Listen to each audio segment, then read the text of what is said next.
my name is Shane Sullivan. I'm half of Joyer. We're from New Jersey.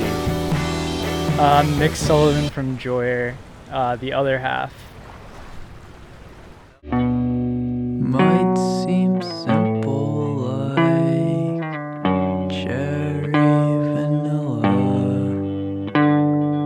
I feel like we both started playing music at a pretty young age. Our parents were always into listening to music, and our dad played a little bit of guitar.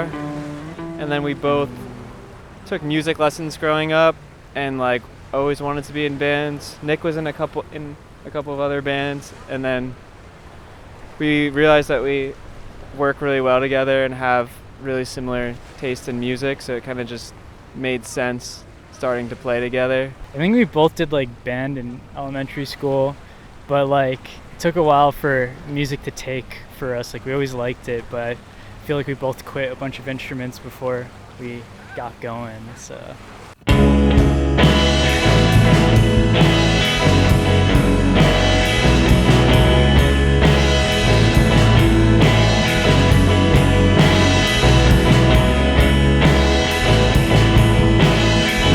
Being brothers in a band together, I guess it's a lot easier than I think people assume, because we get along really well, as opposed to like other brothers. I guess people like to point out like brother bands that don't work out, but we're very similar, so it's not really a problem right now, at least. And I guess it used to be way easier, because like I guess we're not really living together right now, but it was way easier when we were, because we were just always together, so we could just like always be working on stuff and be able to like really dive into any ideas that we get like right as we get them.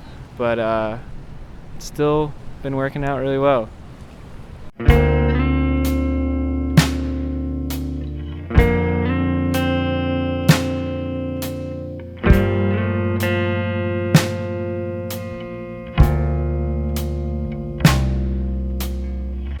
I guess we didn't really start the band with like intentions to make like slowcore music, but a lot of people when they first started listening to us would like tell us that, or like compare us to different slowcore bands, which we definitely like. But I don't know. It's really hard for me to describe the music or like put it under a specific genre, but maybe I'm just really bad at that. I guess it kind of just matches our personality. We're kind of low-key anyways. When we first started recording, we could like couldn't get like any dynamics out of our music at all, so I think it came from that, because we had like a single USB mic and it just kind of sounded terrible, so you couldn't really tell what was going on. I think that kind of added to our sound.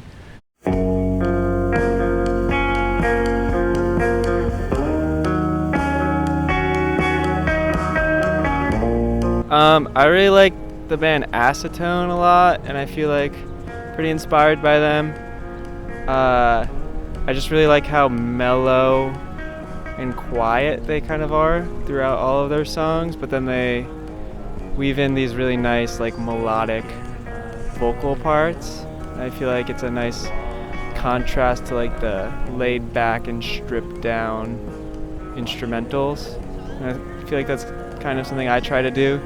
Yeah, I guess we're pretty inspired by Codeine. I like how they have like all these dynamics that I've been trying to put into Joyer music more recently now.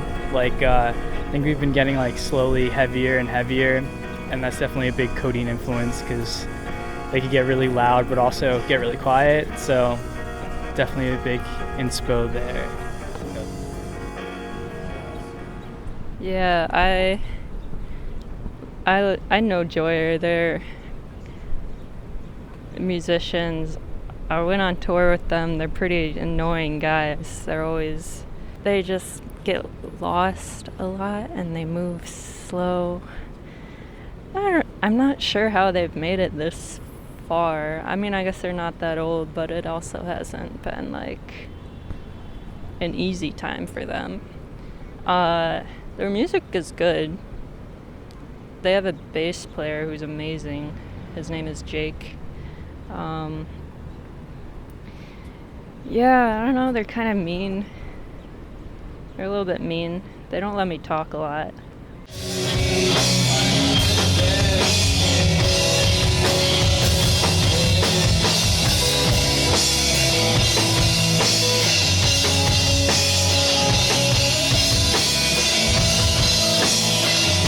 I'm just happy if people show up and seem to be enjoying it. I kind of feel like we both started making music for Joyer without even considering playing shows or anything.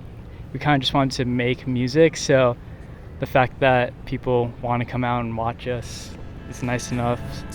Yeah, and I feel like when we first started, not that many people would come out, so like when people do, it feels really good, and it still definitely feels kind of weird that people like the little amount of people that care even do care. So it's nice, and it makes playing a lot of fun and exciting. I definitely think playing the songs live differ from how they are on the recording. Kind of just sometimes we're not really able to recreate everything that's on the recording, just because we might use like different instruments and like layers of different instruments on the recordings that just aren't really practical to play with live. But also I think it's definitely fun to like get the opportunity to play the song like a different way, or like rework a song for like the live set. We also on the like recordings, we play all the instruments, but when we play live, we have to find like new people to play with, and that always makes it different.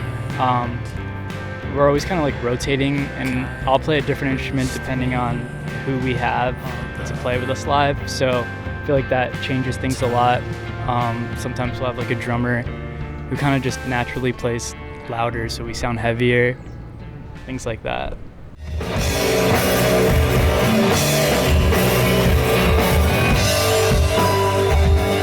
I think a lot of our lyrics, we try to kind of paint like visual. We always write the instrumentals first, so like kind of like what we're picturing when we're listening to the instrumentals kind of helps us inform our lyrics a bit.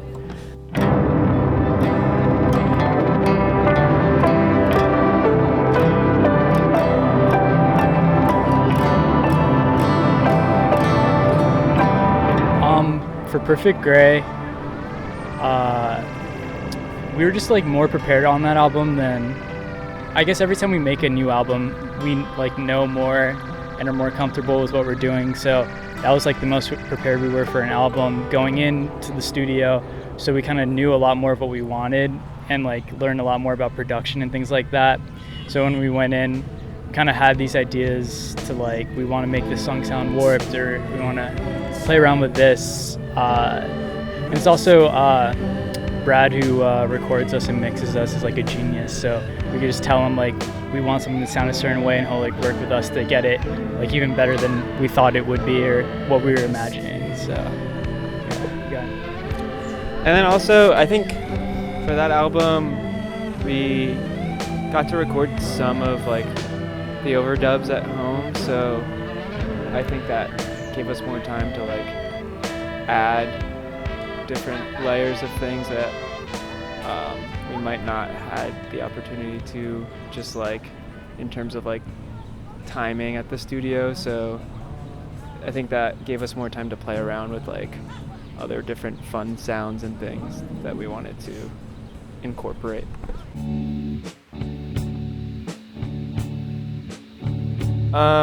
We only just started like doing real serious tours recently, but they've been a lot of fun, and it's definitely been an amazing experience. I definitely just like traveling a lot, so it's naturally really fun for me. So I guess that would be my favorite part, is just seeing new places that I've never been to before. I guess my least favorite part would be like getting to go to these places but not really being able to spend too much time in those places, just because like the driving's long and we have to get to the venue and then just manage all of that. But Yeah, I agree. My favorite part about touring is seeing new places, and my least favorite part about touring is not getting to see those places for very long because we have to leave and go to another place really fast.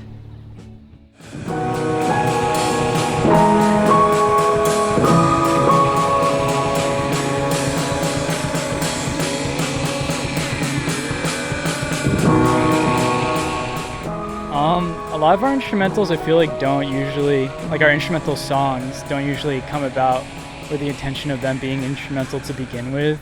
I feel like we just like play around and then we're like, sounds good, we don't need to add more. Or it's just like we made it so weird and kind of dumb that we're like, I don't think there could be vocals over this. But I end up liking them a lot more than I think I do, like in retrospect, so it's pretty fun.